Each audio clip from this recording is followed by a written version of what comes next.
concurrency in time, yes, then there was no reason to set the expectation value of the zero mode to 0. it's there, yes.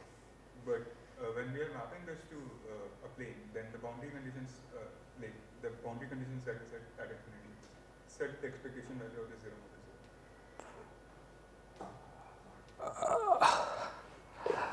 0. You know, our mapping to the plane, all our modes were blowing up either at infinity or at 0. Right, because they were all powers or logs. Maybe in the log it's to blow up at both. Okay?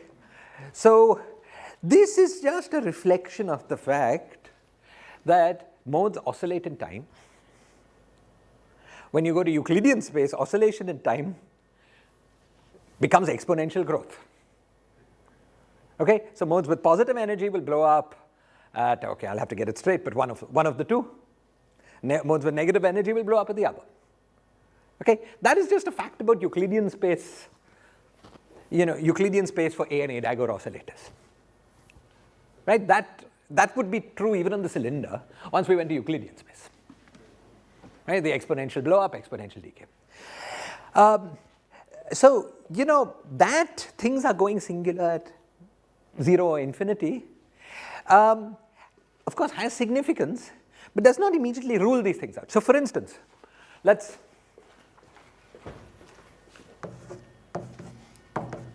look at the expansion of the holomorphic part of this X. If somebody can help me with what the factor was, what is alpha prime by 2? Sum over n alpha n by z to the power n plus 1. Does somebody have that, or shall I look it up? What? Square root of alpha. Square root of alpha prime by 2 at the minus n? Minus I, thank you. Okay, so let's look at this expansion. And let's sort of try to okay, let's in fact start the lecture with better understanding the Hilbert space. Okay, so I'm going to come back to this in like 5 minutes. Let's better understand this expansion and various other things about it. Okay, in terms of the Hilbert space of the theory. Okay, so let's take 2 minutes to go back to the Lorentzian cylinder. Okay, and look at the spectrum on the Lorentzian cylinder. So let's do that. Okay, so what was our spectrum? The spectrum was that of 0 modes. We had 0 modes as well as an oscillator, a left moving oscillator for every positive value of n, and a right moving oscillator for every positive value of n. Right? So what was the full Hilbert space of our problem? The Hilbert space was the Hilbert space of 0, the 0 mode, plus times product over n is equal to 1 to n. Let's call it Hn right mover. I'll say what this is. And then product n is equal to 1 to n, Hn left mover. I'll say what this is. So what is Hn right mover? Hn right mover is simply the Hilbert space of harmonic oscillator of frequency n. Do you remember when we looked at the left movers, the guy which went like e to the power in sigma minus tau had frequency, in the x prime squared got an n squared. So it's frequency, the frequency of that harmonic oscillator is n. Okay? So what we've got is this, the Hilbert space of the 0 mode, the Hilbert space of the 0 mode, the Hilbert space of the left moving oscillators, and the Hilbert space of the right moving oscillators. And there's an infinite number of left moving oscillators, infinite number of right moving oscillators, and they have frequencies going from 1 to infinity. This is our spectrum of the theory. Okay, let's look at this 0 mode in a little more detail. Our action was 1 by 4 pi alpha prime x dot squared minus x prime squared. Okay, d sigma deta. If we were interested in the 0 modes, we would do the integral over sigma. Nothing depends on sigma, so we just get an extra 2 pi. So our action becomes an x prime is 0. So action is 1 over 2 alpha prime x dot squared. Now this is precisely the action of a non-relativistic particle of mass m is equal to 1 over alpha prime, because m by 2 x prime squared is the usual, x dot squared is the usual non-relativistic action. Okay, and so we have basically the following. We have h is equal to p squared by 2m. So p squared divided by 2 and then alpha prime plus, so this Hilbert space is labeled by momenta. Okay, momenta could be positive or negative. The Hamiltonian associated with that momentum is alpha prime p squared by 2. And it's just that of a free particle moving in of mass 1 by alpha prime moving.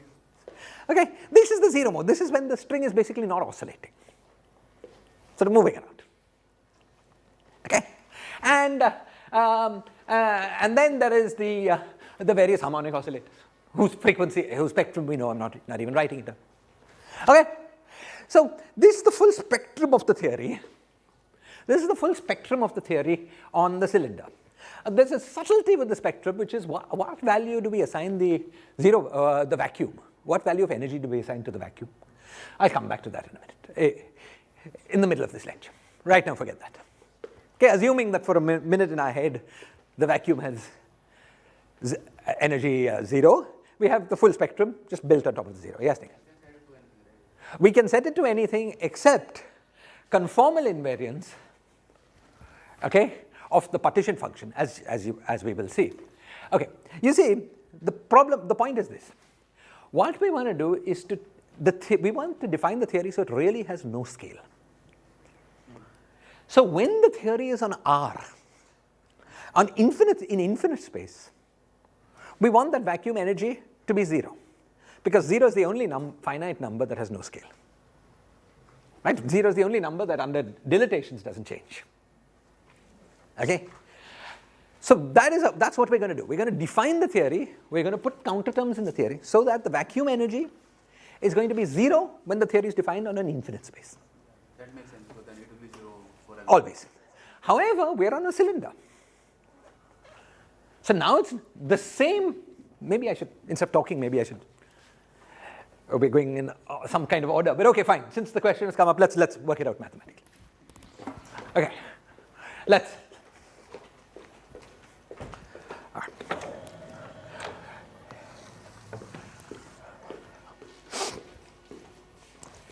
Okay, so let's work out the vacuum energy of this theory. Okay, so let's take, we've been studying the theory on a circle of radius 1, circumference 2 pi. But just to separate various effects in our mind, it's useful for the following exercise to study the theory on a circle of radius r, so circumference 2 pi r. Okay, then the energy spectrum becomes n divided by r, the frequencies of the various oscillators, right? Because it came from x prime squared, becomes n by r, the whole thing squared, right? And so now we can ask, what is the 0-point energy of our theory? What is the energy of the vacuum? Okay, well, that's easy. You see, because in the vacuum we're in the ground state for all the harmonic oscillators. Okay, but the ground state of a harmonic oscillator doesn't have energy 0. It has energy which is equal to omega by 2. Okay, and so the energy of our vacuum looks like n divided by 2r. Okay, some n is equal to 1 to infinity. Okay, and then with a factor of 2, because there is left movers and there are right movers. Well, the 0 mode has the energy 0 because you've put it at p equals 0. Well, Hamiltonian is p squared by 2m. Oh, alpha prime by 2 p squared. And p is 0, the lowest energy state. Okay, so that doesn't contribute. Is it clear? Okay, so this is the vacuum energy of our, this is the energy of our vacuum. Okay, now of course, this thing is infinity. The fact that it's infinity is not a surprise. Whenever we study quantum field theory, we get infinity. Okay? We also know what we have to do to deal with that. What we need to do is to add counterterms to a Lagrangian. So our Lagrangian, which we wrote as x dot squared minus x prime squared, is not by itself enough. We need to add something else, some other cutoff dependent term, and when we tune that as we take the cutoff to infinity, so that physical quantities turn out to be finite. That's the rule. The constraint in quantum field theory is the things we're allowed to add are only local. Okay? So what we're going to do now is to try to see how we can renormalize this thing by the addition of local counterterms. Okay. So let's see. First thing we're going to do is the following. Okay? What we're going to do is to regulate this infinity and then renormalize it. How do we regulate the infinity? Well, the regulation, okay, is, for instance, a momentum cutoff. So suppose I do the following.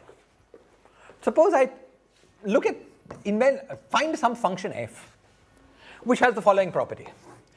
F at 0 is 1, and f decays down to 0 on length scale of order 1. Then, if I add to this guy here, f of, now what I want is, so this is momentum. So n squared by r squared, okay, divided by lambda squared, where lambda is my momentum scale cutoff. So I choose some lambda. I choose some momentum scale in my problem. I'm calling that lambda. And I want to make sure that only modes before that lambda contribute. So if I do this, if I weight my sum with this kind of function, I've achieved that. Because in the limit lambda goes to infinity, all modes contribute. But modes of order lambda are being cut off. And it's convenient for mathematical purposes to keep this a smooth cutoff rather than a sharp one. Is this clear? So this is a regulation. So now what I've done is take what was the bare answer of my theory and regulate it. Eventually I'll be interested in lambda going to infinity. Okay? But for now I keep lambda fixed. And then I will, as you will see. Okay. So now what we've got here is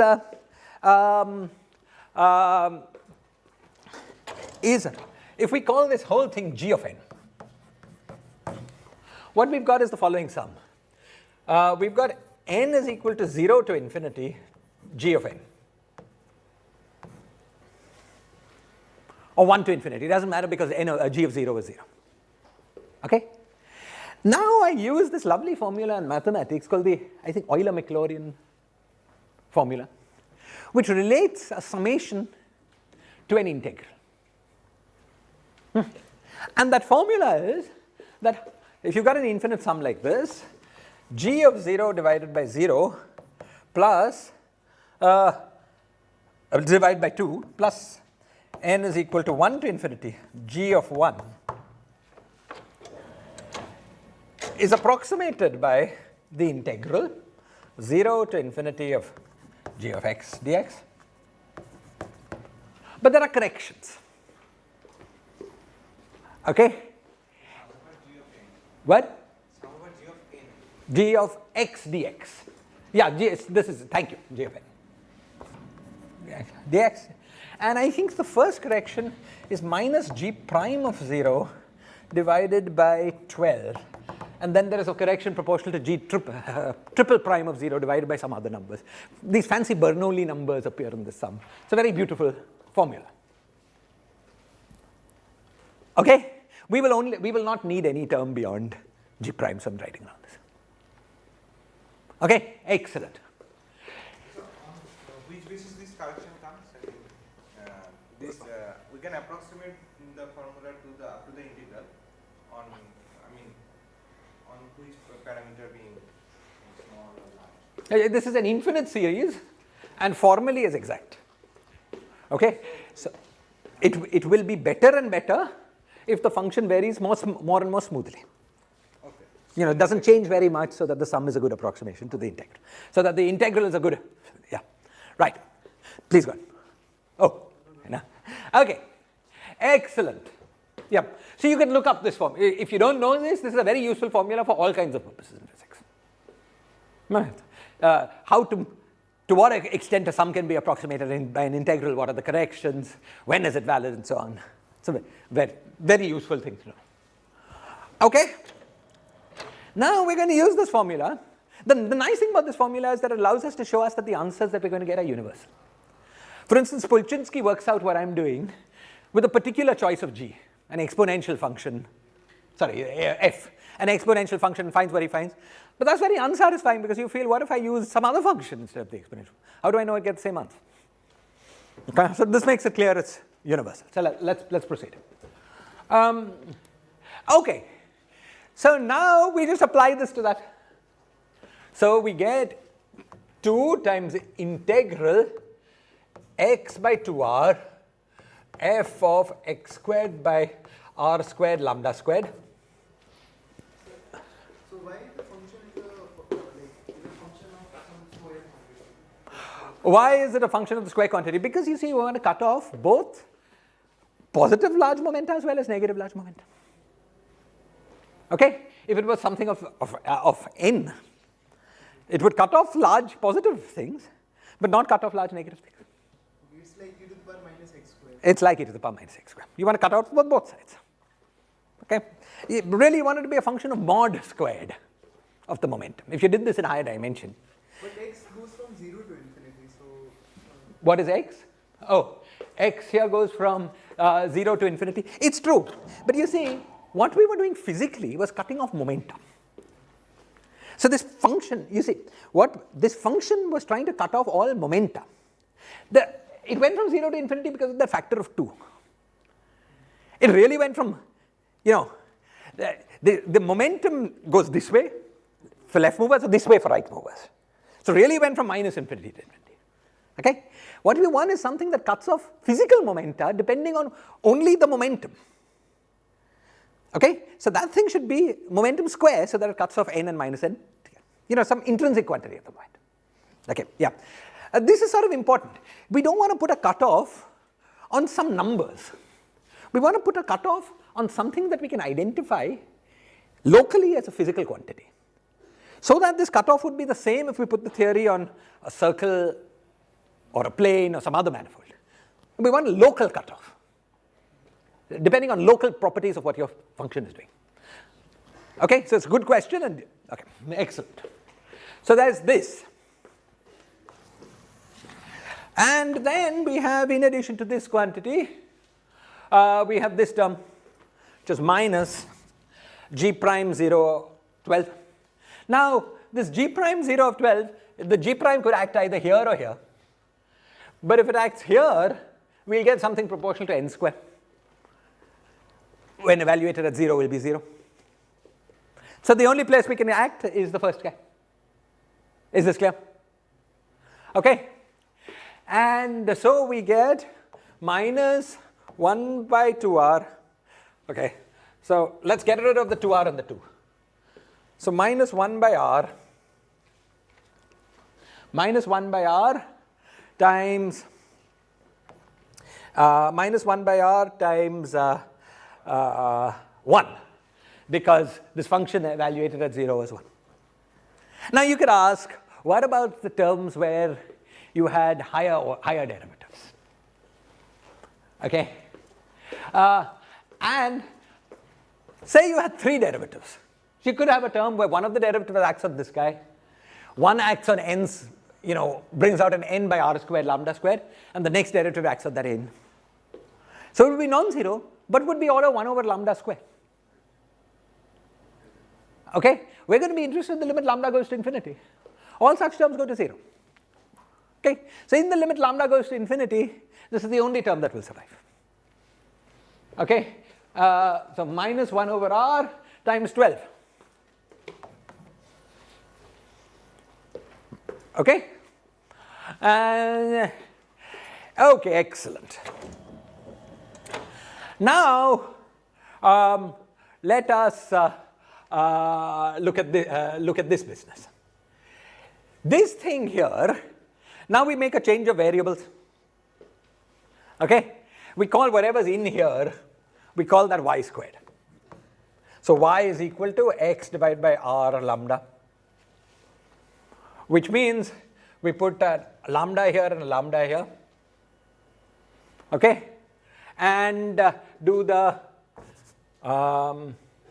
dx.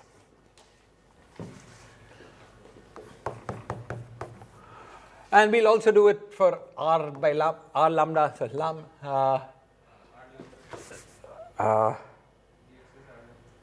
r lambda squared. Yeah, so we'll get dy. So, sorry, you understand, right? Please check if this is right. I've written badly, but dy y f of y squared. Okay. Now this quantity is a pure number. It's a function that varies over range 1. Some number pi, 20, 83, whatever. Some number. Notice that, so what we get is that this quantity here is r lambda squared times number. Now r is nice because r is what you would get if you added a cosmological constant term, just a constant term to your Lagrangian. When you integrate it over the circle, because of the length of the circle, you'd get r. Lambda squared we can only get if we put it there. Okay, so what we will do is to define, we would really get 2 pi. So what we would do is to start with our theory as x dot squared minus x prime squared minus 1 by 2 pi times number times lambda square. Just constant. Okay? Now with this cosmological constant counter term, vacuum energy counter term, note that it's completely local. Okay? So with this cosmological counter term, we get this term is just killed. So the infinite part of our answer has been killed by a local counter term. I insist on locality so that we can use the same Lagrangian on any manifold. On the sphere, on a torus, on a genus G surface, whatever. Because now we've got a local counter term. We just put that same Lagrangian with the same local counter term on that manifold. Okay? This thing has been killed. Good. Now we're left with this finite piece. Now you might think, well, if you could kill the infinite piece, can't we also kill the finite piece? The answer is no, because its dependence on radius is 1 over r. If we added a constant, it will be some number times r. 1 over r is dynamical. It's not something that you can get rid of by a local counter term, local constant counter term. Okay? So, by adding a local constant counter term to this Lagrangian, we managed to get rid of the infinity, but we're left with an r-dependent number. Yes? No, but that's not allowed because it has to be local. If it's local, you don't know about what size your theory is on. Okay? You have to add a local term to the Lagrangian. The same term should apply if I act on a genus 26 manifold. Okay? What is r for that? Do you understand? That's why this term is physical. No local counter term can get rid of it. Okay? The first term? The counter term was lambda squared divided by 2 pi. It's just a number integrated over the Lagrangian. Just a constant. Is this clear? Please, if it's not clear, please go on. So the 1 by r term is because of the fact that we are working on a cylinder. On a cylinder, exactly. Now if we took r to infinity, we would get 0. So on the plane, we would get 0 vacuum energy. You see, on a cylinder, we can get an energy that's non-zero consistent with conformal invariance because there's a length scale in the problem, namely r. And the energy could be set by the length scale, as indeed turns out to be the case. Okay? This is the Casimir. This is, in fact, the calculation was the calculation of Casimir energy. This is the Casimir energy. And however, one reason I brought this up, this number, these things will be important. And one reason I brought this up here is the following. Let me leave the actual calculation as an exercise to you. We explained, there's another way of deriving this Casimir. And that is this. We explained that the stress tensor on the plane and the stress tensor on the cylinder were not quite the same things. How did we explain that? You remember that the stress tensor was not a primary operator under conformal transformations. From going to the plane to the cylinder was a conformal transformation, this e to the pi minus iw. Okay? And we derived how the stress tensor changed under an infinitesimal conformal transformation. It had an extra piece, this epsilon triple prime piece. You remember all this, right? Now, there is a finite generalization of this called the Schwarzian. If we did an infinitesimal conformal transformation, the stress tensor transformed with an additive piece, which was this epsilon triple prime. If you do a finite conformal transformation, you get a finite shift in the stress tensor. And there is a lovely formula called the Schwarzian, giving you the finite shift in the stress tensor in terms of the conformal transformation. Okay, you'll find the formula in Pulczynski's book, but no clear derivation of it. He says in the book that this is what it is for infinitesimals.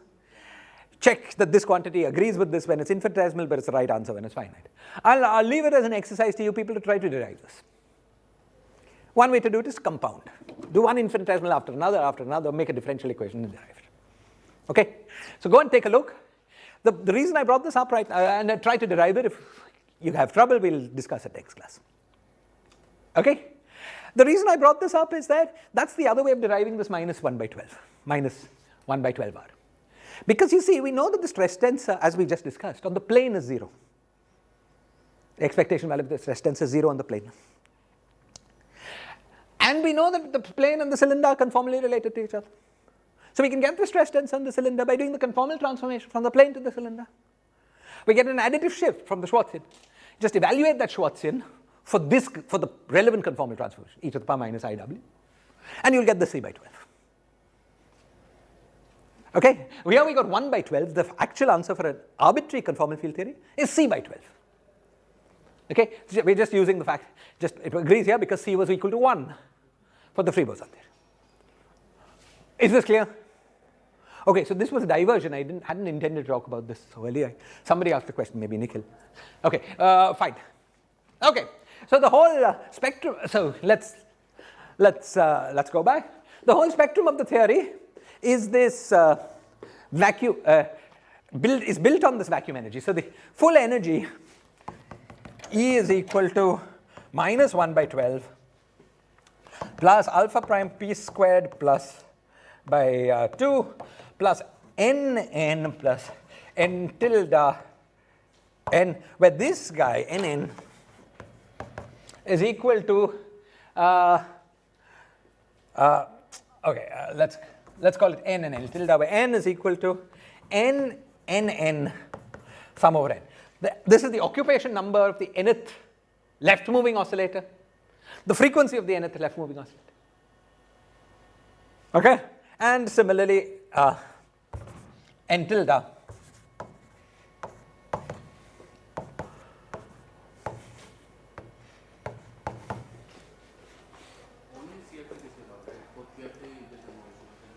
we can do whatever we want. Here we are trying to make the theory completely scale invariant. Yes? So the shift in a stress tensor is intrinsically regularizing the Lagrangian. That is right.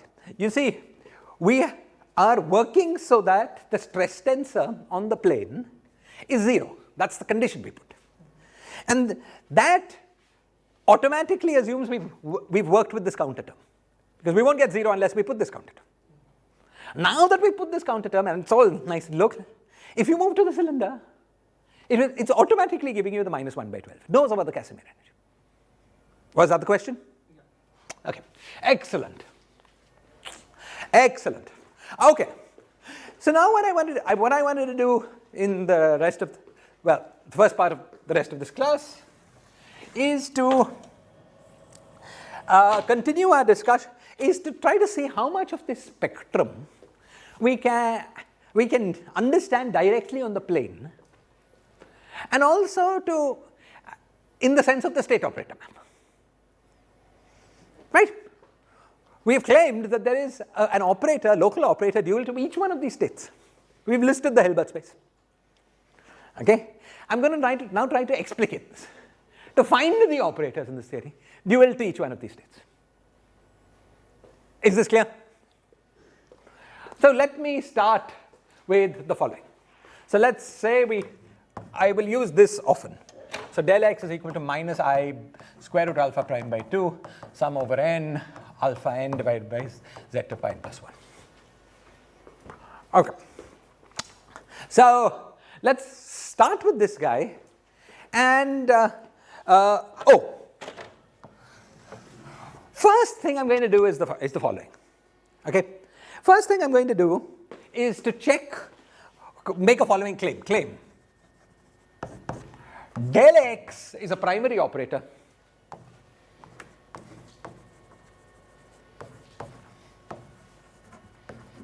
with dimension delta,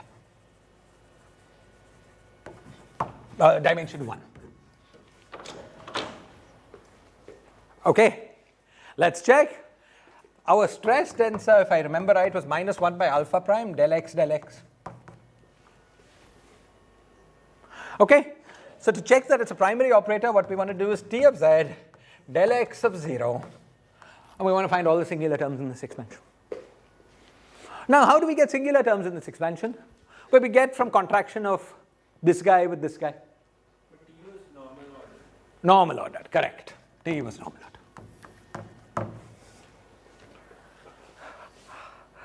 Okay, and let me check for a minute that I got the normalization right.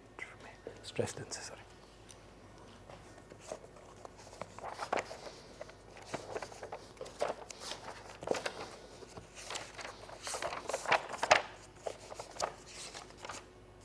Yeah, minus 1 by alpha prime, del x, and also let's write down the OP. The OP again was minus alpha x of z, x of 0 went like this 2-point function was minus alpha prime by 2 log of mod z squared, because of which we had del x of z, del x of 0, okay, del x of z, del x of 0.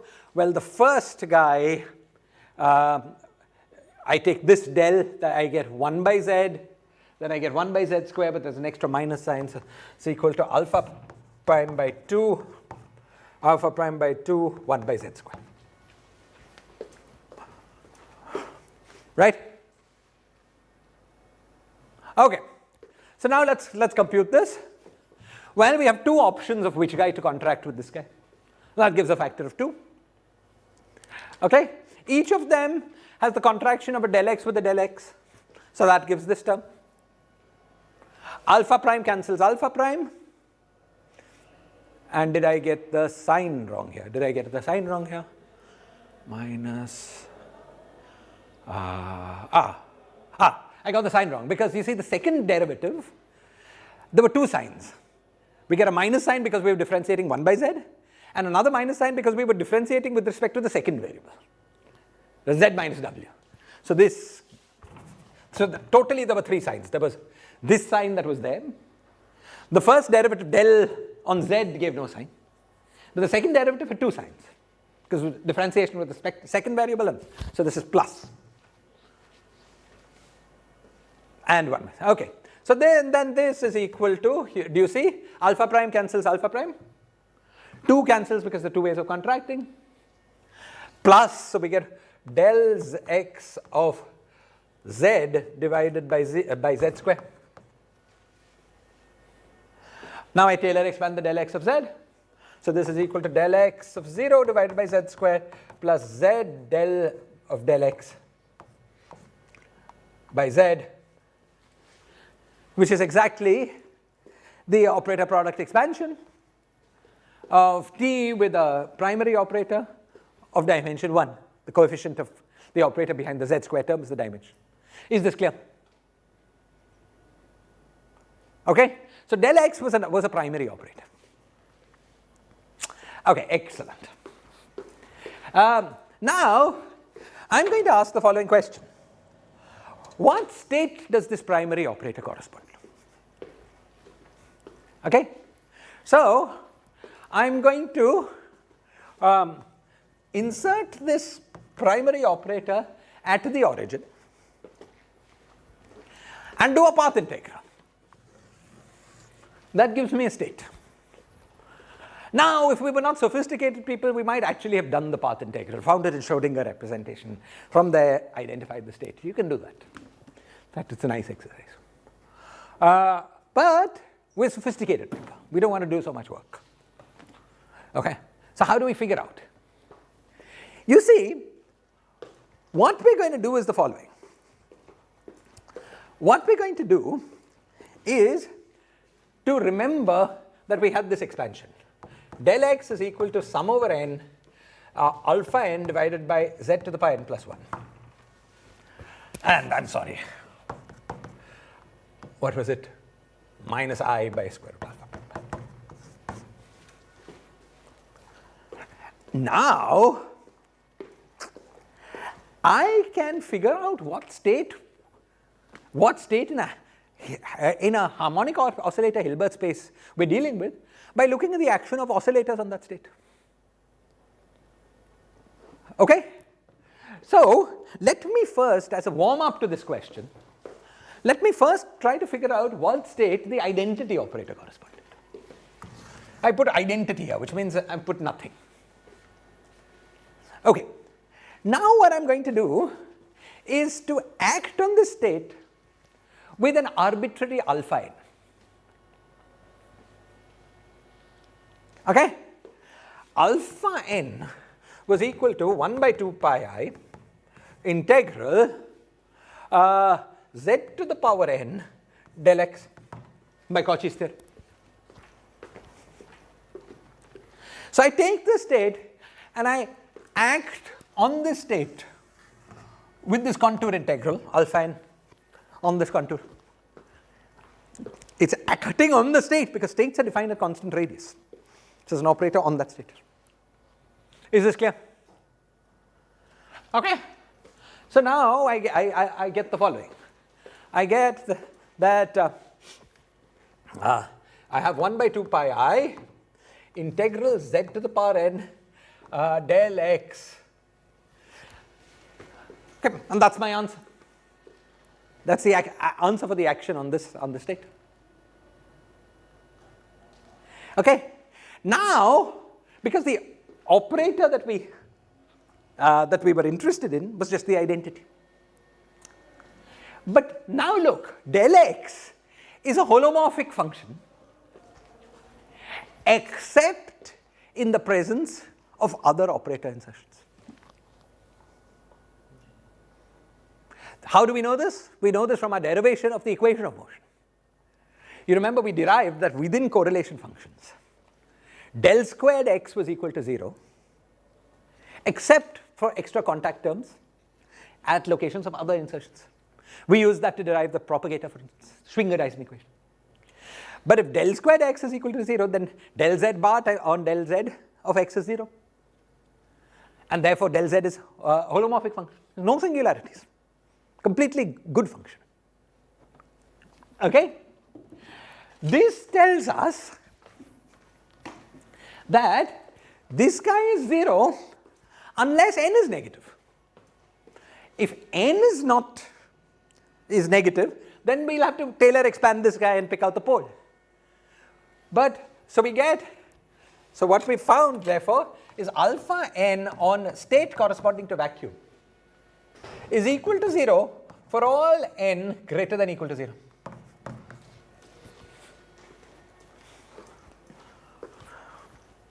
Is this clear? What? Because del x is a holomorphic function except in the presence of other operators, operator insertions. Okay? Notice what we're doing, what's happening here. We had this expansion here, which had expansion over z to the power n for all n, positive and negative. But those negative things are only activated if there's another operator at the origin, inside. In the absence of such an operator, equations of motion told us that x obeyed del square x equals 0. It's nice and holomorphic. Del x is holomorphic. No singularities. Is this clear? Okay? Since there was no operator, all of these negative guys are not activated. They're not there.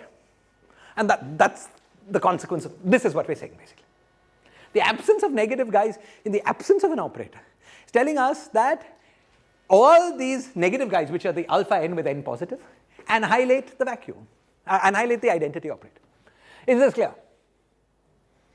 Okay? So this is a confusing thing when we take these, we do this mode expansion and get these terms that blow up at 0.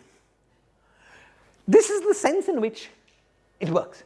Those terms are not there unless something is inserted at 0. That's why they're allowed in the expansion. Is this clear? Okay? On the cylinder, this is the same statement as the following. Okay? The field configuration would have been, in Euclidean space, would have been regular at t equals minus infinity unless there was some negative energy stuff going on. And that negative energy stuff can only be activated if that negative energy mode, which is an A, okay, is able, a positive, whatever, one energy, which has something to act on, because acting on the vacuum, it gives you 0. Okay, this is basically the same statement. I may have mixed up negative and positive energy. The mode that would have blown up at early times. Is this clear? Do you want me to make it more clear? Okay, good. Okay, so we see, by the way, already from this, now since all annihilation operators annihilate the state, what state is it in the harmonic oscillator Hilbert space? It's the vacuum. So identity corresponds to the vacuum. We'll deal with the zero mode sector, at least as far as the harmonic oscillators are concerned. We'll deal with the zero mode sector in a minute. But at least as far as the identity is concerned, the oscillators are concerned, identity operator corresponds to vacuum. Is this clear? Okay. Now, so when you're saying that del x is a holomorphic function, it will not contain any 1 by z term. Unless there's an operator at z equals 0. So in the path integral, del squared x is 0. So del bar del x is 0 unless there is something else. Okay, good. I think just the path integral to some radius, right? Yes. Then we are saying that thing itself is holomorphic. That thing is that if you insert del x in there, then del x is holomorphic inside that path integral. You see, when you say something is holomorphic, it has to be a position, function of some position. So just the 1-point function of del x is holomorphic. In this case, it would be 0, but it would not, you see, we have to be a bit careful. Let me be a little clearer. We're not only interested in the 1-point function. Why? Because we're looking at a state. So the state tells us only what's happening in the path integral from radius 0 to 1. Outside, there could be arbitrary insertions. Irrespective of what those insertions were doing, our manipulation is correct. So the state, for all of those possible insertions outside, del x has to be holomorphic. Okay, so all of these are switched off. So this is therefore a statement on this state. Is this clear? Okay, excellent. So now Here your alpha n acts like an annihilation operator, right? alpha n for if you trace back our notation, alpha n for n positive was an annihilation operator, and alpha n for n negative was a creation operator. In fact, our commutation relations were alpha n, commutator alpha minus n was equal to n. Right. And you remember a with a dagger is equal to 1. So this is that. We should also remind that this Derrick's is holomorphic at infinity. Why? Because I am looking at this state. Okay? This is the state defined by this path integral. I'm acting on this with this, and now I just shrink this contour to 0, and it's a completely analytic contour, so I get 0. What's happening in infinity is not my concern. couldn't I have made a conformal transformation and then demanded like z goes to 1 by z transformation? Well, you see, I'm acting on this state. There are other possible insertions here. Now, you know, think of this way. Think of compactify R2 to the sphere. Okay, so we've got like one half of the sphere and the other half of the sphere. What we've got is this contour on one half, and one half of the sphere we've got no insertions. Other half we've got many impossible insertions. What happens if we try to shrink the contour on the other side? We don't know. But we shrink it on this side, we get 0. So we use what's good for us, right? Okay?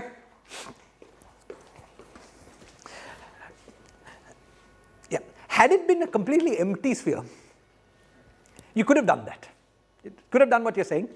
And you'll have to use the fact that the conformal transformation maps z to 1 by z. Okay, we will sometimes do these kind of exercises, but not necessary at this point, and not even a good thing to think about. Okay, good. So that was the vacuum. What about now the suppose I take the state del x. Take the state del x, which means the state obtained from the state operator map by acting del x at the vacuum, at the origin. Okay? So in order to obtain that, I just replace this identity by del x of 0. Okay? Now what do I get? Now I get that alpha n on del x of 0. I'll just call it del x, it's clear it's at 0. Alpha n on the state dual to del x under the state operator map. Okay? Is equal to integral z to the power n, and now we get what we got from here, alpha prime by 2. So you understand what I'm doing, right? I'm taking this contour and shrinking it down around the circle. Okay? We get alpha prime by 2 and then 1 by z square. Okay? Alpha prime by 2, 1 by z square plus regular things. Anything that was regular gives you 0 because it's analytic. The only thing that can give you something non-zero is this non-regular piece. Okay? Now what do we have? Here we just have a simple integral z to the power n minus 2. Okay? So we write z to the power n minus 2 is z to the power n minus 1 divided by z. Okay? And we find that we get 0. So we get 0 if n not equal to 1. And we get, so really we had a 1 by 2 pi I.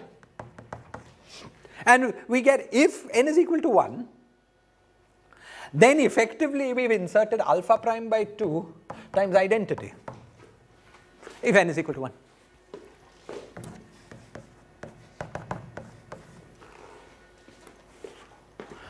Did I get the alpha prime by 2 right? Was that Yeah, that was really alpha.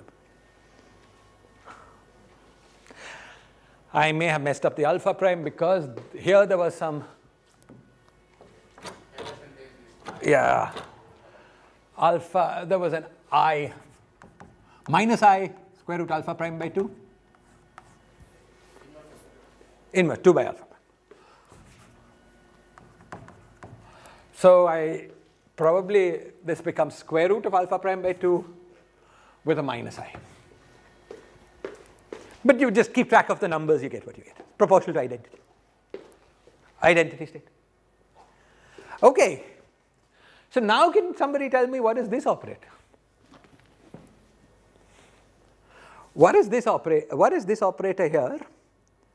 I mean, what is this state? What state is annihilated? Okay, sorry, let's be clearer. So when we got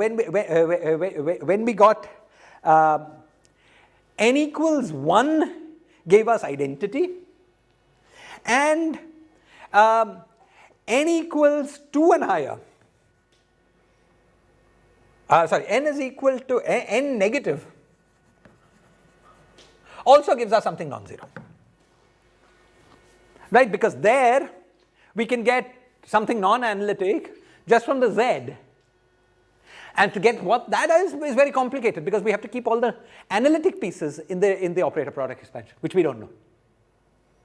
Okay, so n negative gives us something, n is equal to 1 gives us identity, and n greater than 1 gives us 0.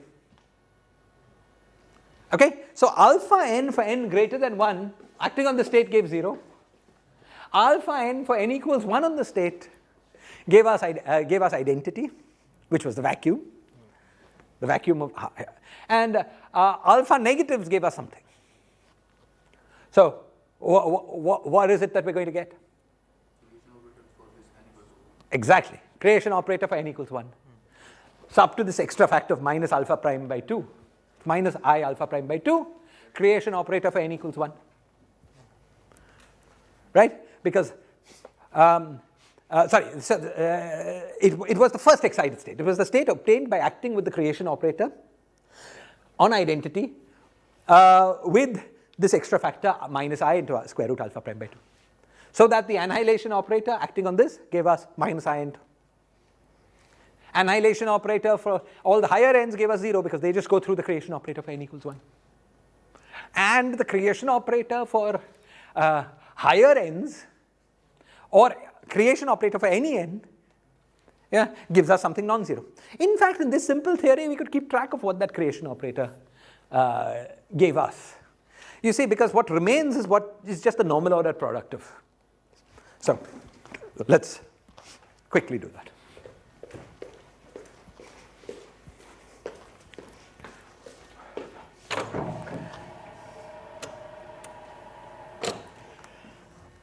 Just as a little exercise, let's see what all of these, let's see what we get. So we've correctly Nikhil has correctly identified the state as alpha minus 1 on 0, and then with a normalization, minus I square root alpha prime by 2. Okay? But let's, as a little exercise, work out a little more. Let's go back to the vacuum first and act on it.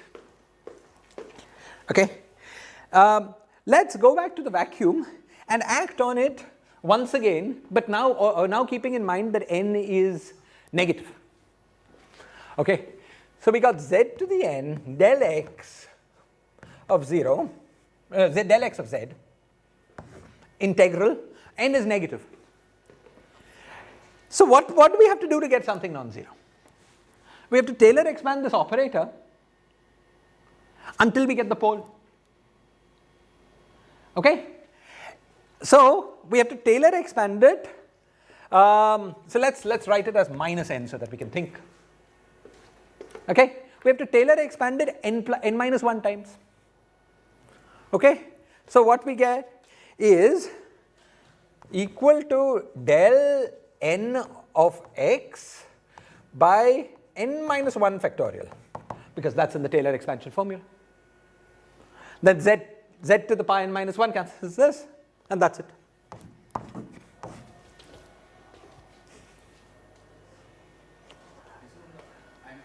What? This was acting on identity. Sorry, I'm not being as clear as I should. I'm sorry, I'm oscillating around. When we were acting on identity, we found that alpha ends with n positive and highlighted identity. That was enough for us to identify the state. Now I'm trying to get more information. I'm looking at what alpha ends with n negative due to the state. Okay? You see, we had this state, the path integral was the path integral with this insertion, with this contour and this insertion. Now we shrink this contour about this point. Either we get 0 or what remains is another local operator. If we can identify that local operator, we've effectively found the state that we get because the local operator parameterizes the state. So now I've identified the local operator. By acting with alpha minus n, I got on identity, I effectively got the insertion of del nx divided by n minus 1 factorial. Is this clear? But what state should you get by acting with alpha minus 1 on identity? With alpha minus n on identity. You should get the state corresponding to, the first excited state of the nth oscillator. So now we've identified the first excited state of the nth oscillator, the operator corresponding to that is del nx divided by n minus 1 factorial. In this very simple theory, we can keep track of all numbers, and it's also easy. Is this clear? We've identified the state corresponding to the corresponding to the first excited state of the nth oscillator. Okay? How does this tie up with what we did here? Well, you said n equals 1, you get the first excited state corresponding to the first oscillator. Okay? If you would like confirmation of this, let's try to find a confirmation of this. So let's take del nx inserted at 0 divided by n minus 1 factorial. Okay? And let's act alpha m on it. So we act on it with del x z to the power m 1 by 2 pi I dz, this contour. Okay? So now what do we get? We get 1 by 2 pi I.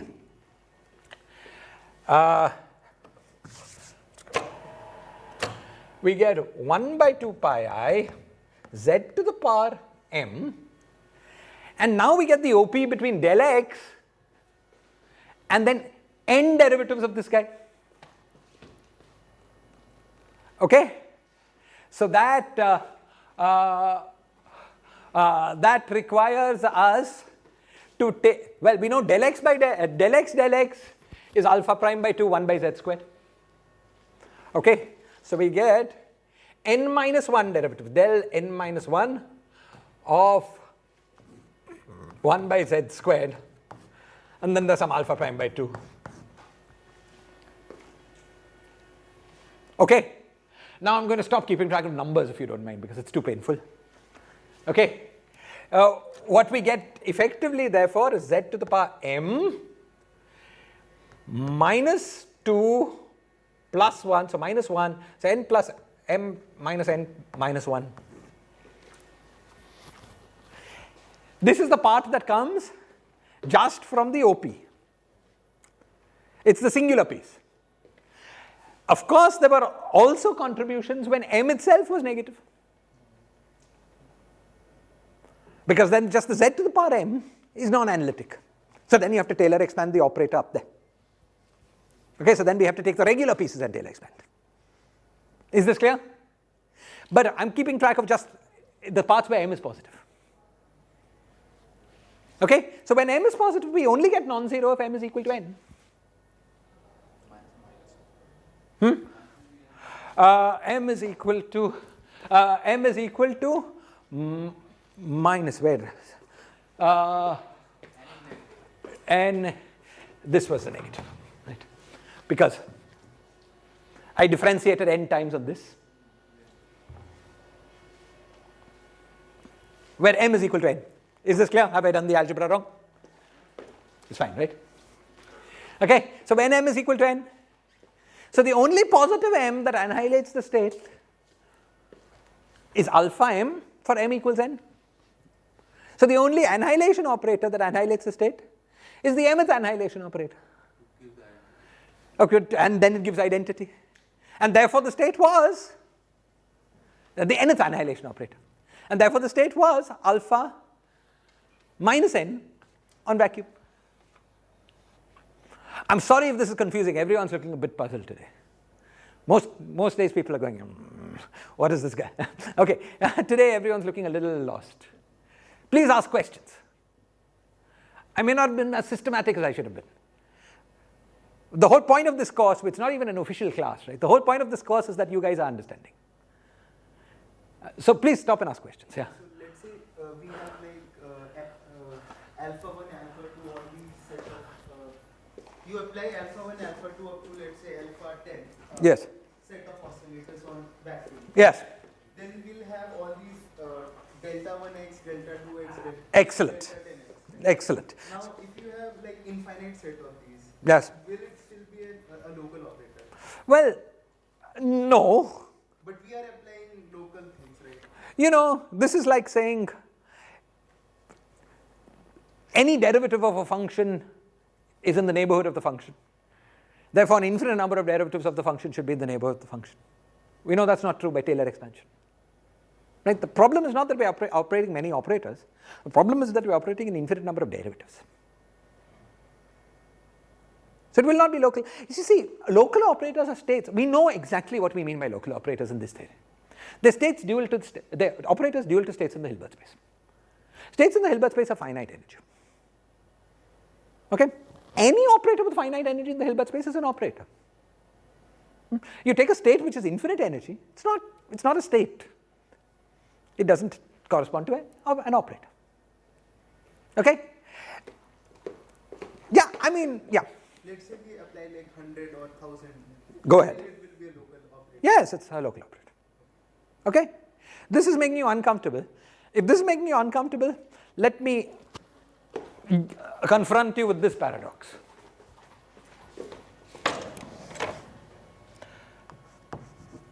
Sum over fn of 0 divided by n factorial, if I sum to any m, no matter how big, it's a bunch of local operators, local terms. But if I sum to infinity, it's f of 1. It's not local, right? Exponentiating derivatives translates by a finite amount. Okay? So anytime you have infinite number of derivatives in the game, you're in danger of not being local. Okay? But here it's an even simpler thing. Actually, what's going wrong is not locality, or not obviously locality. What's going wrong here is that you're trying to reach infinite energy. You're trying to reach a state in the Hilbert space that has infinite energy. There's no such state. I mean, you can reach energy a billion million, and so on, but not infinity. Right? Infinity is just a figment of imagination in our head. At least for a simple physicist like myself. Maybe for some mathematicians it's real. Okay, go on. Is this clear? Other questions or comments? T operator correspond to Excellent. Where does the T operator correspond to in this state? Okay, so the T operator here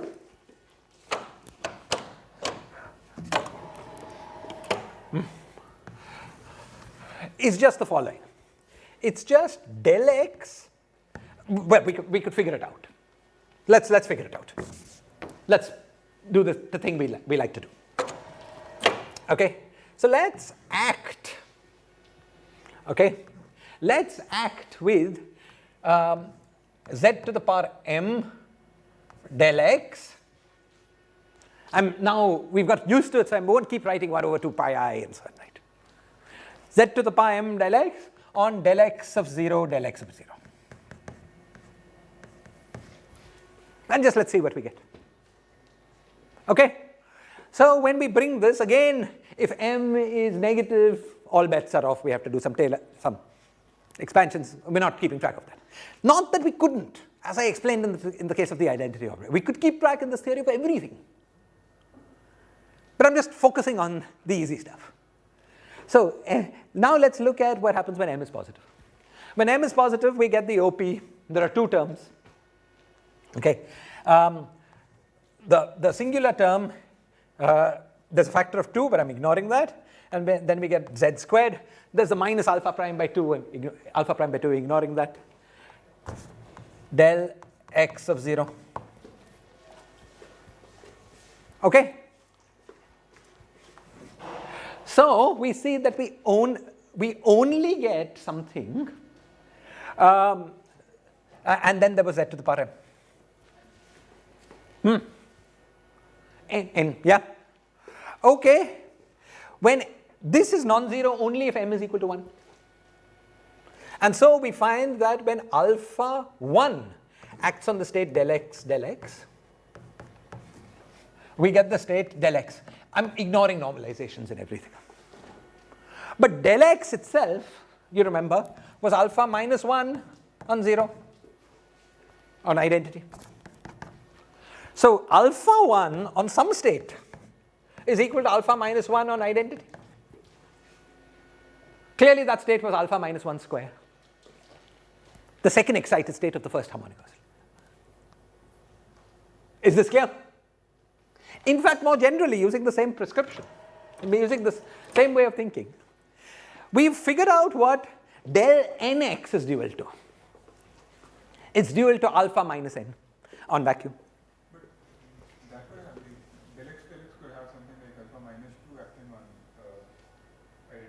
alpha minus 2 acting on identity, and that would still be annihilated by alpha. No, if it was alpha minus 2 acting on identity, then when we set m equals 2 here, we should have got non-zero. All of these are 0 except when m is equal to 1. Okay, therefore it can only be alpha minus 1.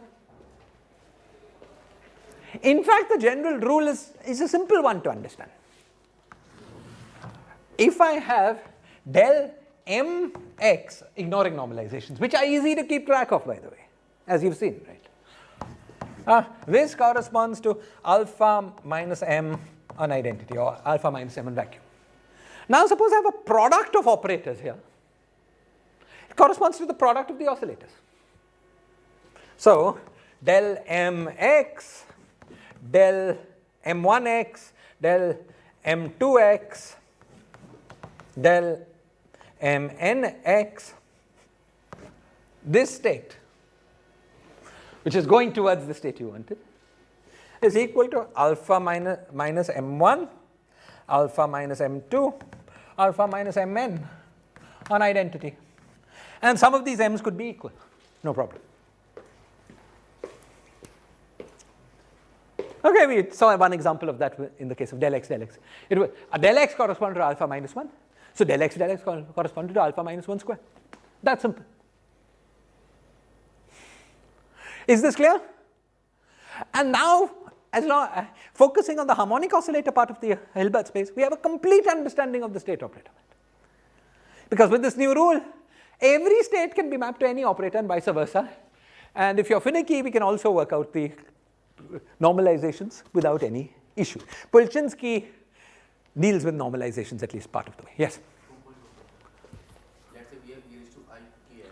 Yeah, coming. That's the zero-mode sector. We've dealt with the harmonic oscillators. Okay, excellent. One thing I'm very uncomfortable is that when we write del x 0, and we already have the mode expansion of del x in terms of z. Mm-hmm. If you're putting del x 0, it's just blowing up. Yeah, but the mode expansion is only for operators. See, if we want to act an operator on a given state, we need to know the mode expansion to figure out what is that operator as an integral, what is that mode alpha m in terms of integrals over local operators. So that's the use of that mode expansion, to give you, what that operator is as an integral representation. You shouldn't try to use that expansion for the state. This is just at 0. Don't try to mode expand that. It's just whatever it is. The only use we made of the mode expansion is to identify the operator when it acts on states. Okay? That's not an operator, it's a state. Is this clear? Okay? Excellent. Yeah. This alpha, these oscillators alpha are kind of non-local, right? Yes, the integrals. They're as non-local as a Hamiltonian is, for instance. Hamiltonian is an integral over a local operator, that kind of thing. So I'm having a little doubt in the OP part. So in the state operator map, we say that a operator insertion is equivalent to a state. Yes, local operator, yes. Yeah. So, but state is inherently non-local. State is inherently non-local. You see, this was the whole point of the operator product expansion. The state does look non-local at finite time. But when we go to t equals minus infinity, it shrinks down to a point. And therefore becomes local. That's how we derived the operator product expansion. I'm sorry, the state operator map. Right? One way was trivial. Put an operator, do the path integral, you get a state. The second way was more interesting. Given a state, we wanted to define a local insertion.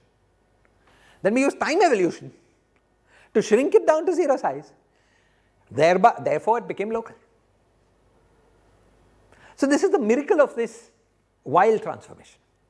It takes all points at t equals infinity, minus infinity, and maps them to a single point in this while frame.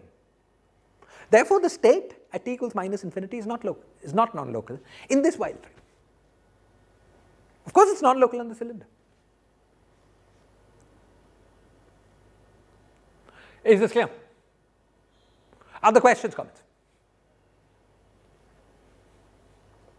Okay, keep going, guys. I know it's confusing when you see all this the first time. But I hope you see also that apart from being confusing, it's also very beautiful.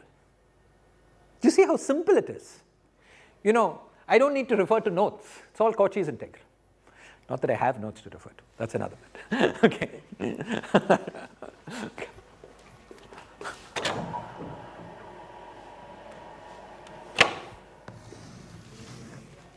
Okay. Now, let's keep going. Nikhil was asking us about the zero mode part. Nikhil was saying that, look, you're very happy that you've understood all of the harmonic oscillators, but there's one sector in the Hilbert space, namely the zero mode part that you've not yet touched. How about that? This is a confusing thing because you might have thought naively that the zero mode part is the part without derivatives. So it should be associated with the operator x. Right, del x, give one. But x, we started by saying it's not a good operator, it has logarithmic. It's very confusing. The second thing about the zero mode part is that we know that there's not one state, of course, in the zero mode part. There's an infinite number of states labeled by the momentum p. Okay, so maybe things will get better if instead of using x, we use some function of x, one that has the property that under x goes to x plus a, it picks up the phase e to the power ipa. Because that's the property associated with the state with momentum p. Well, there's a unique function that does that. This is e to the power ipx. So let's study this operator, e to the power I kx. Okay. Now there's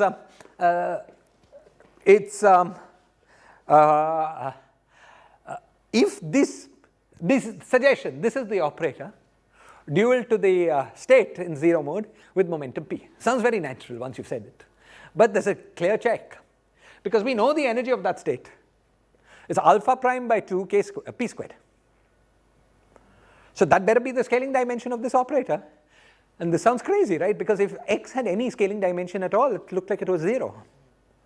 So how is e to the power I px going to develop a scaling dimension? This is related to the question Omkar asked in one of our classes about the cutoff in that x thing. Because of the cutoff, there is scope for fun. Okay, so let's see. Another way of saying it is that x was not quite weight 0. It was like a log. You know, power gives you a definite weight. A log has no definite weight. But exponential of log can develop a definite weight. And that's basically what's going to be going on. But let's just do it carefully.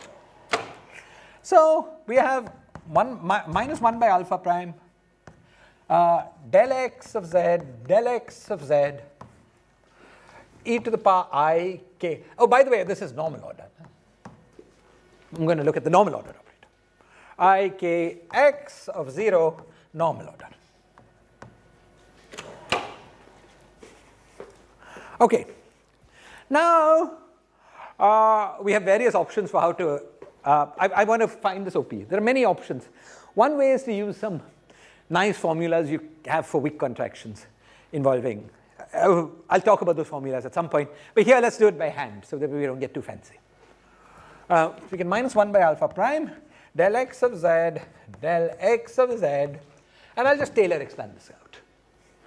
So this is sum over m I k to the power m by m factorial x of 0 to the power m.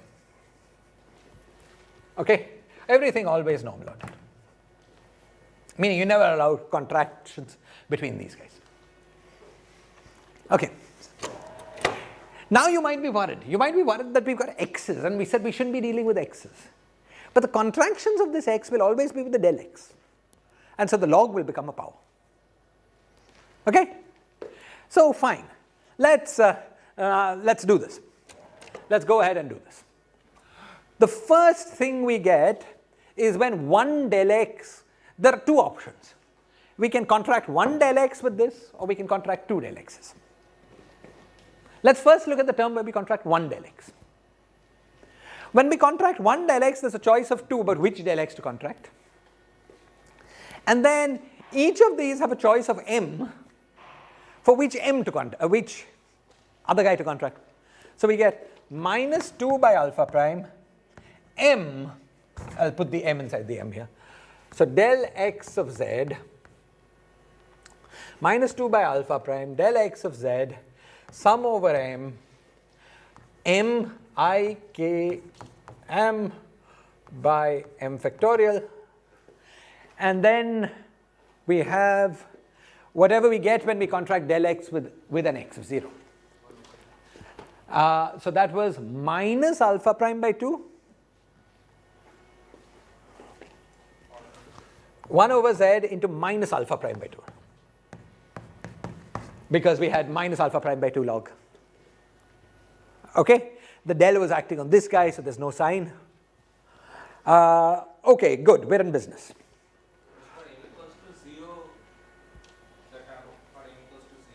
For m equals 0, m equals 0 means it's just identity. There's nothing to contract with.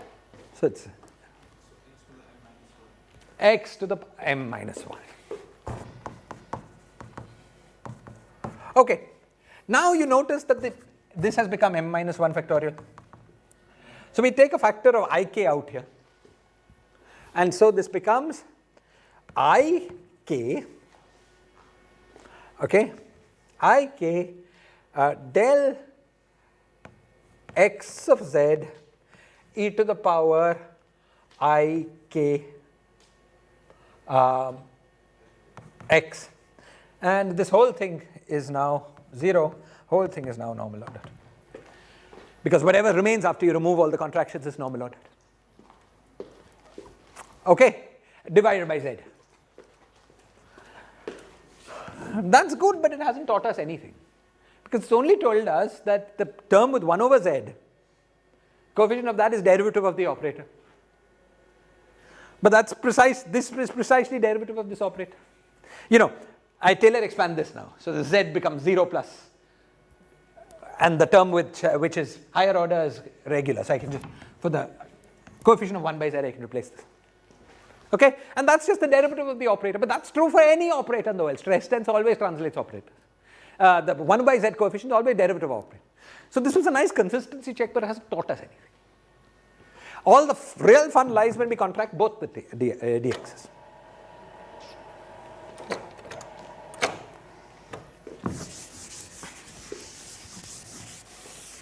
Okay, so let me now contract both the dx's. Now what do I do? Okay, there is a choice of this guy has m guys to choose which to contract with. Once it's chosen, the other guy is m minus 1. So we get m into m minus 1. Then we get the contraction square.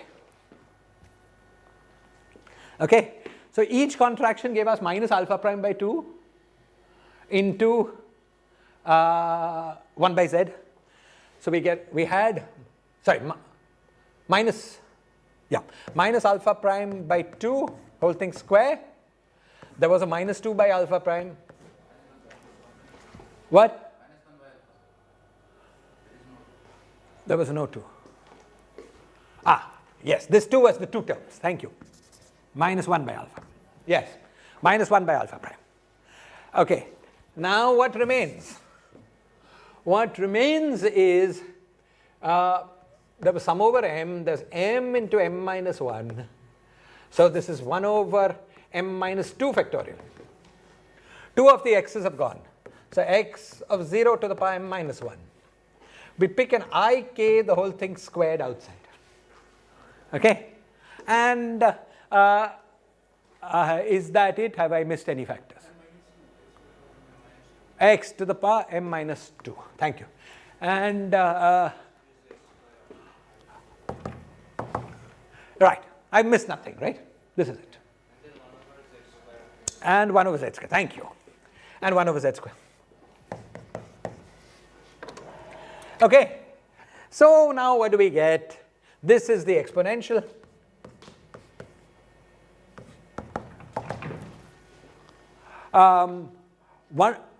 This thing, now let's keep our wits about us. There's a minus sign from here, a minus sign from here, because I squared. So minus signs have gone away. There's a k squared alpha prime by 4, because 2 squared.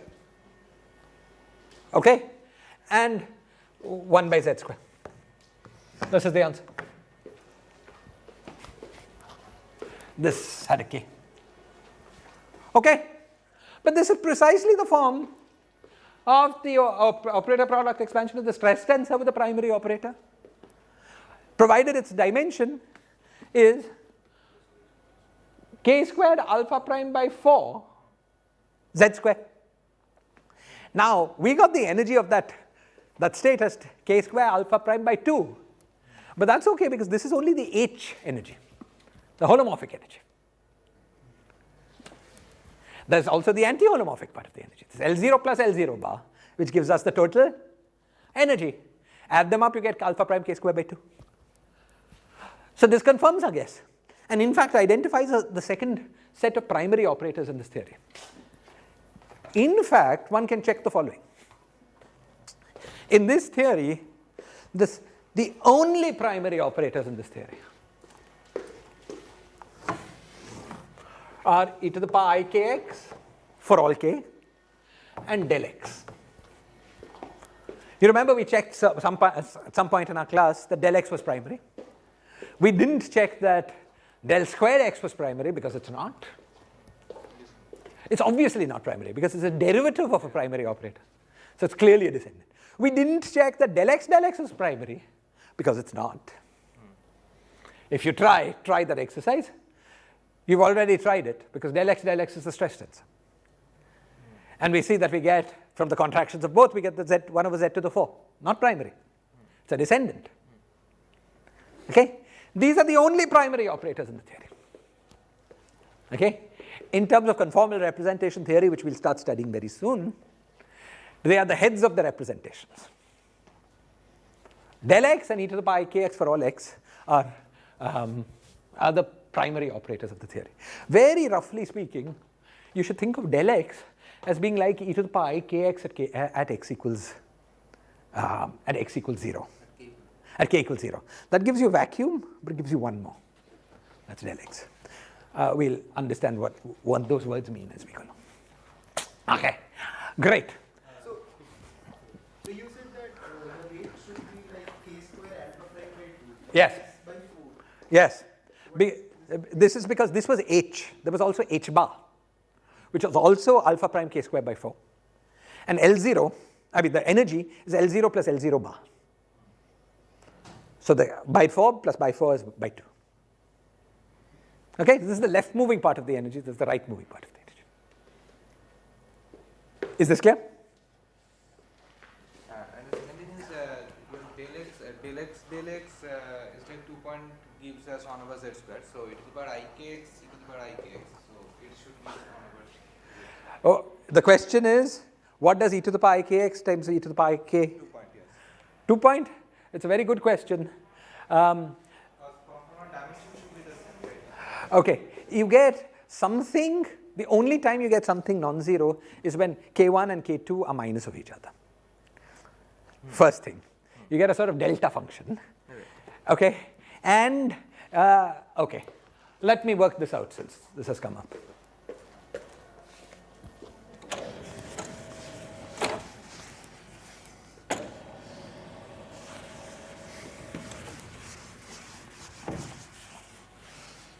Let me work out the operator product expansion of 2e to the power kx's. Suppose we have e to the power I k1x of z, e to the power I k2x of 0. This is normal ordered, and this is normal ordered. I want to write it, I want to bring these operators together and see what happens. Okay, for this exercise, of course we can Taylor expand both and proceed. But for this exercise, it's, that is painful enough that it helps to be fancy. So let me tell you about the fancy tricks.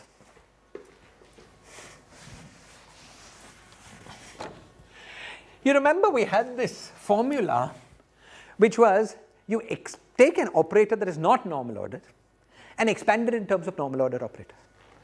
We said it in words. The words were, every possible contraction you do, and then what remains is normal ordered.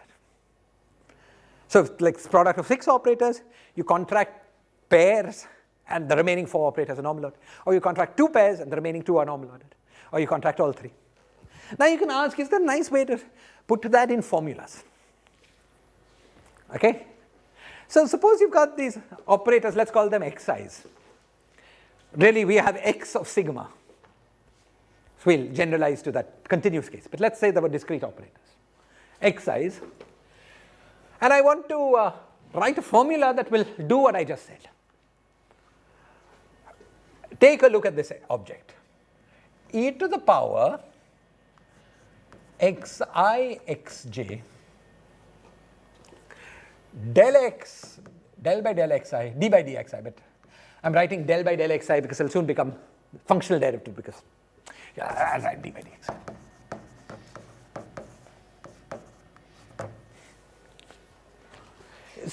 Do you see that this operator does in mathematics what I said in words? By 2, because it does it twice for each pair. For any 2 x's that appear, you can replace them by their contraction. Okay? So there's this lovely equation which is that f of xi, any product of xi's, any operator made out of xi's, is equal to this on f of xi normal order.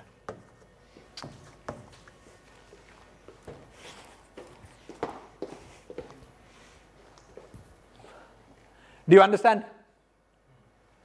You evaluate this as a function and then you interpret it as an operator under the normal ordering sign. Is this clear?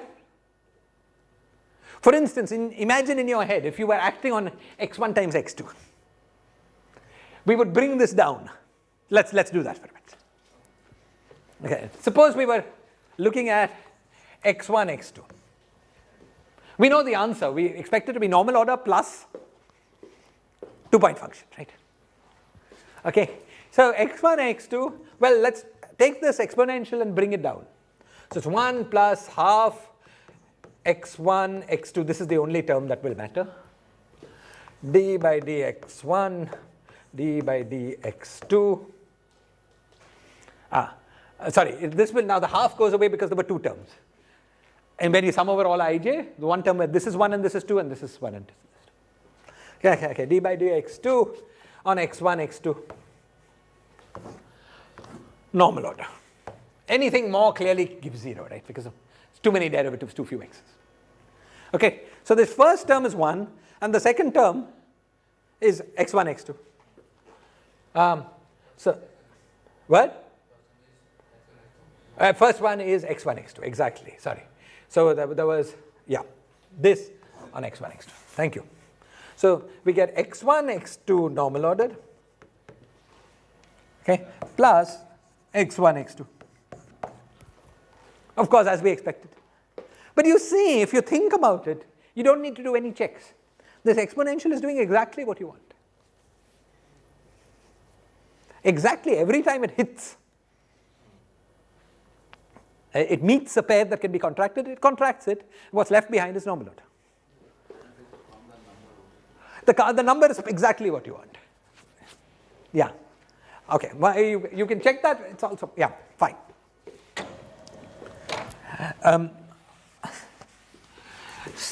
Now that we have this formula, we also have the reverse formula. Since this is true, it's also true that normal ordered f of x is equal to e to the power minus 1 by 2 xi xj del by del xi del by d by dxj on f of j. Okay, and to prove this is the case, act on both sides of that equation with the operator, this guy, with the minus. You kill terms on the right hand side. You see, because these are just formal manipulations with functions. Then in the end you say normal order. Operators don't contain any x1, x2. What? Because? Operators don't contain any x1. They compute with each other. They just, and, right. Yeah, we can take it inside. Exactly. In fact, these are the inverse operators. So. Okay. Great. These are useful rules. These are useful rules to keep in mind. Okay. Now, in the case of the theory at hand, we can write this rule a little more explicitly because we know what our I coordinate is. It's just z's.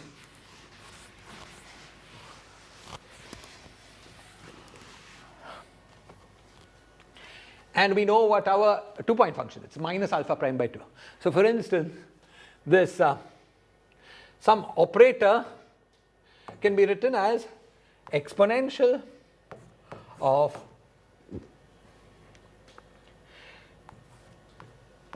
d2z1 d2z2 del by del x of z1 del by del x of z2 into minus alpha prime by 2 mod z1 minus z2. Acting on O with a normal order. Is this clear? This was the d by dxi's. This was the 2-point function. This was the sum over I and j.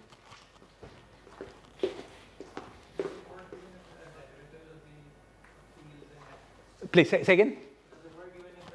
Yes, it works even if there are derivatives and fields in x, because we should think of those derivatives as just difference between two fields. Right, so as far as the independent integration fields are concerned, they're just x of z1, x of z2, and then there are differences. Yes? Excellent. But these derivative acts on what I mean, O of O is a function of x's. X's are all z's, including derivatives. Derivative at z1 is x at z1 plus del plus something minus x of z divided by. So it's just a function of x of z's. Okay? As an exercise, I suggest you recover, for instance, this OP that we computed. Oh, and now I want to tell you the last rule. okay, so this log term comes due to this 2-point. 2-point function. It's just the 2-point function. Okay? And the last rule that is useful is the following. Suppose I have O1 of x and O2 of x, and these guys are both normal ordered. Okay? And I want to express them in terms of a completely normal ordered guy. Okay? By using these rules twice. First, I can express O1 as something completely non-normal ordered, O2 as something completely non-normal ordered, and then express that non-normal order as something completely normal ordered. I can get the answer. Okay? Now you see, in doing this, there are the derivative contractions. In expressing O1 in terms of something non-normal ordered, we have the rule with the minus xi xj dxi dxj. Similarly, when we do that with O2. But then finally, when we take the normal ordered guy and express it in terms of something completely, non-normal ordered guy and express it in completely non-normal ordered, we will use the rule with the plus xi xj. So you might think that these operations are undoing each other, except that in the first operation, we're only allowing the contractions on all the operators in O1. Second, we're only allowing the contractions on all the operators in O2.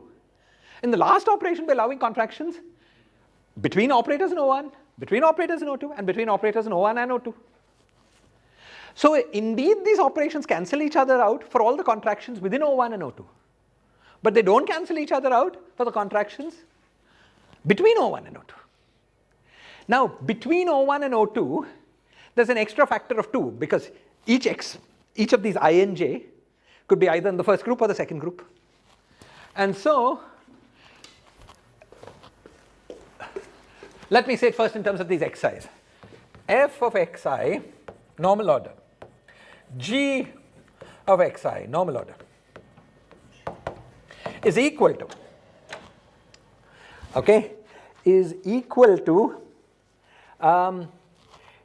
exponential. Now we have to use the rule where it's the reverse.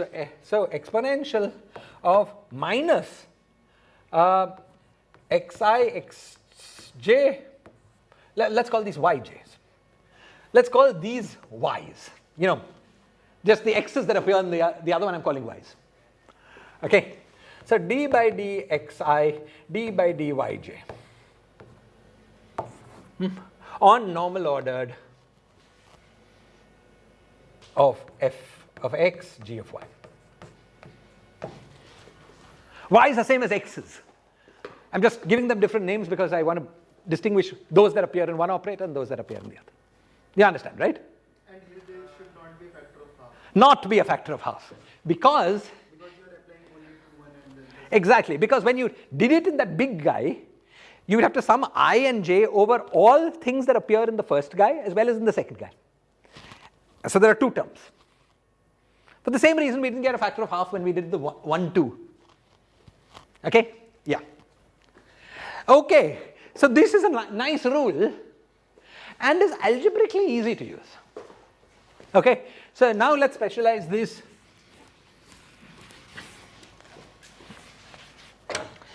This rule, let's specialize this rule to our field theory. So this exponential becomes exponential now with a d2z1 plus alpha prime by 2 log of z1 minus z2, the whole thing square, del by del x of z1, del by del x of z2. Okay. As an exercise, I suggest all the operator product expansions we worked out by hand when we did stress tensor with del x or stress tensor with e to the power ikx, you rework out using this rule. Just to get used to using this rule. Okay? But here, let's quickly apply this to the question that you asked, and I think then we're out of time for today's class. Let's quickly apply this to the question that you asked. Okay, now the question we wanted was, what about e to the power ik x of z, ik1 x of z, e to the power ik2 x of, let's say, 0. Normal ordered, normal ordered. Yeah, well, if I get this, I'll give you everything. Right, because 2-point function is just the term proportional to identity in this operator product expansion. Okay. So I'm giving you more than what you want. In particular, you'll get what you want. Okay. So now what are we supposed to do? We are supposed to act this on just functions. But you see, this e to the power I dx by dz1 will just give a delta function and a fact. The delta function kills the integral, and we get a factor of ik1. Okay. Similarly, here we get a delta function which kills the integral and a factor of ik2. So we get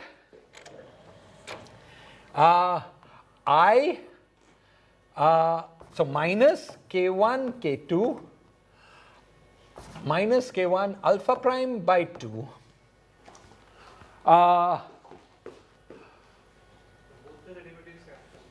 what? Exponent. Yes, so del x of z1 can act on both these. No, we're supposed to separate into x's and y's. So one of them acts only on the first, one of them acts only on the second. And that's why I've not put that extra factor of half. Right? That was this x's and y's. So I didn't say it here, but this acts only on the first, this acts only on the second. Okay? So we get this times log of mod z1 minus z2, the whole thing square. Okay, so it's exponential of this. But exponential of log is a nice thing. Okay? It is mod of z1 minus z2 to the power minus alpha prime k1 k2 times, of course, the exponential of these functions was still left over. So exponential normal order e to the power k1 x of z to the power I k2 x of 0. And within normal order, you're dealing with functions. So that is the same as putting e to the power k1 x of z plus k2 x of 0. Okay? So this is your thing. Now if you wanted to get a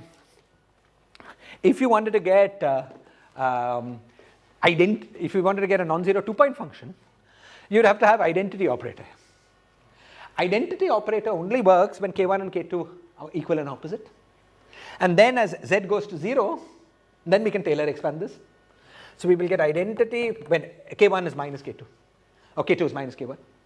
Again, identity plus k del x plus blah blah blah x k x of 0. Just Taylor expanding this guy. The identity piece comes with this, and so comes with the factor 1 over z1 minus z2 to the power alpha prime k1 k2. So it's alpha prime k1 square. Okay? Now how do we, is there a check of this power? Remember the dimension of the operator. The dimension of the operator was alpha prime by 2 k square. So alpha prime by, but 2-point function comes with twice dimension. So alpha prime k square. So you see, in the case that they were equal, you get the 2-point function. 1 over alpha prime, 1 over z1 minus z2 to the power delta, which is alpha prime k square. When they're non-equal, you don't get a non-zero 2-point function, but you still get a nice, interesting, non-trivial operator product expansion. Actually, this operator product expansion is of key importance in string theory. because these e to the power ikx's are momentum vertex operators on the well sheet of the string, and we often have to do this operator product expansion for these modes. Okay, as usual, I've covered much less material than I'd hoped, but I think we're out of time. Is there any? We haven't even got to the compact boson. Okay, but is there anything else I wanted to say about this free boson? Are you guys feeling comfortable about this free boson viewed as a conformal field theory? I think I've said everything I wanted to say about just the basic free boson viewed as a conformal field theory. Yes? Compact boson. Compact boson is a boson whose X field is compact. So X is the same as X plus 2 pi r. Okay? No, that is space. I'm talking about field. What? What does it physically mean? Okay, so what Nikhil was saying was about on the world sheet, but this thing you are saying on the field of X. target space, yes. What in string theory we call it target space. Okay, so what does it physically mean? Right. You know, first let's go back for a minute and look at the Lagrangian, simpler Lagrangian just of quantum mechanics. G mu nu x mu dot x nu dot maybe 1 by 4 pi alpha whatever something. This Lagrangian is quantum mechanics. What does it physically describe? It describes the motion of a particle moving in a space whose metric is G mu nu. Okay, so what does the Lagrangian that we've described, we talked about describe, it describes the motion of a string, one-dimensional object, moving in a space who is, in the simple example we studied, was just one flat direction. So physically, if we make X compact, it will be the string moving not on a flat line but on a circle. Okay? These things are called sigma models. This is a sigma model on a circle. Okay? We will, as we go on with the course, study more complicated sigma models. We'll study sigma models on spheres, Wessel-Witten theory, and so on. But right now we're trying to be simple. Okay? So next class we will talk about the compact boson, and we will also start discussing the fermion, free fermion, and then we will first find the first non-trivial thing in our class, which may not happen next class now, which is Bose-Fermi duality. We will show that in 1 plus 1 dimensions, a theory of compact boson with a particular compactification radius is the same as a fermion. At least we will partly show it. Yeah, I think we'll show it. We'll show it.